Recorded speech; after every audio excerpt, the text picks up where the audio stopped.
Bismillahirrahmanirrahim.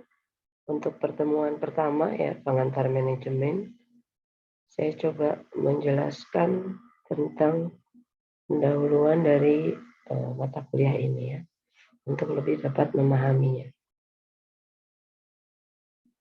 Di sini dalam pengantar manajemen, ya kalau disingkatnya adalah pengamen, lebih membahas bagaimana suatu tipe organisasi ya, tipe bisnis serta jenis kegiatannya.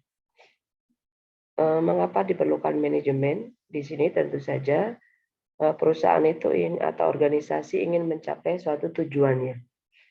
Kalau di perusahaan tentu tujuannya adalah mencapai profit yang sebesar-besarnya, kemudian adanya keseimbangan dan efisiensi serta efektivitas para pegawai, sumber daya yang ada, ya baik itu modal, ya, kemudian aset yang dimiliki.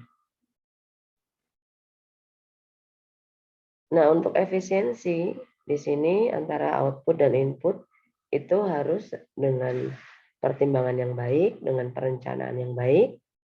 Kemudian seorang manajer yang efisien tentu saja bisa mencapai outputnya lebih tinggi dari input yang digunakan. Dari segi efektivitas, ya di sini kemampuan untuk memilih tujuan yang tepat ataupun peralatan yang tepat untuk mencapai tujuan yang telah ditetapkan oleh manajemen. Dalam ilmu pengantar manajemen ini sebetulnya yang inti adalah planning, organizing, actuating, dan controlling.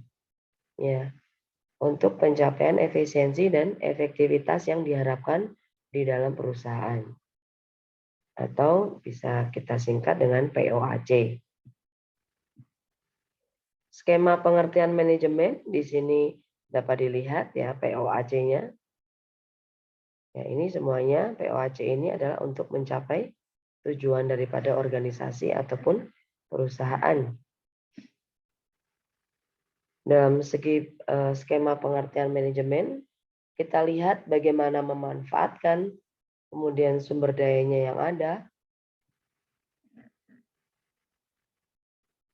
sehingga tujuan itu bisa tercapai, dan tujuan di sini tentu saja dapat diterapkan secara efektif dan efisien.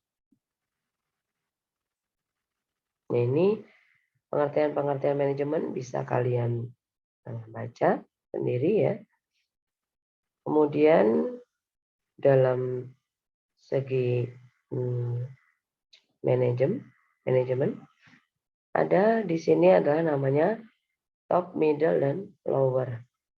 Tentu tidak setiap perusahaan harus memiliki top, middle, dan lower, tapi adanya jenjang komando daripada instruksi suatu pekerjaan itu tetap harus ada, tapi mungkin penyebutannya berbeda-beda untuk setiap organisasi maupun perusahaan, tergantung besar kecilnya lingkup usaha yang dimiliki. Ini tingkatan-tingkatan manajer, ya ada manajer puncak, kemudian di sini adalah manajer fungsional.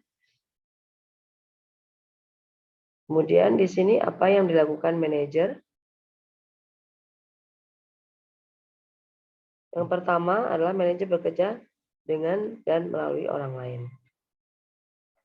Inti daripada apa yang dilakukan manajer tentu saja dalam koridor bahwa seorang manajer itu telah diberikan wewenang dan kepercayaan oleh perusahaan untuk memanage ataupun mengatur ya dalam fungsi POAC tadi ya, planning, organizing, actuating, dan controlling, karena disitulah fungsi daripada manajemen yang baik, sehingga fungsi orangnya dalam hal ini manajer ya adalah yang tadi disebutkan, yaitu POAC.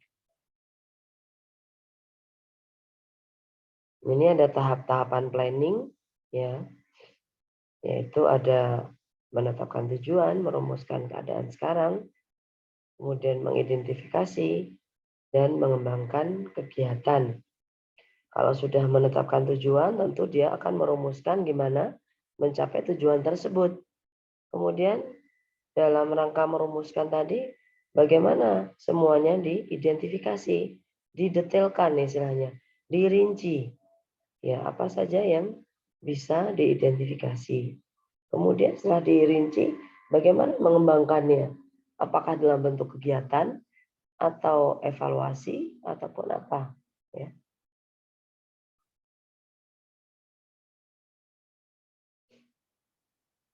Selanjutnya ada 4 tahap dasar perencanaan.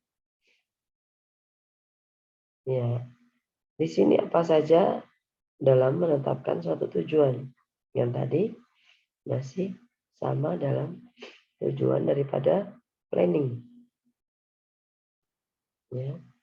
Kemudian organizing di sini intinya adalah penyusunan struktur organisasi supaya apa? Suatu organisasi itu perlu adanya struktur supaya jelas garis komando.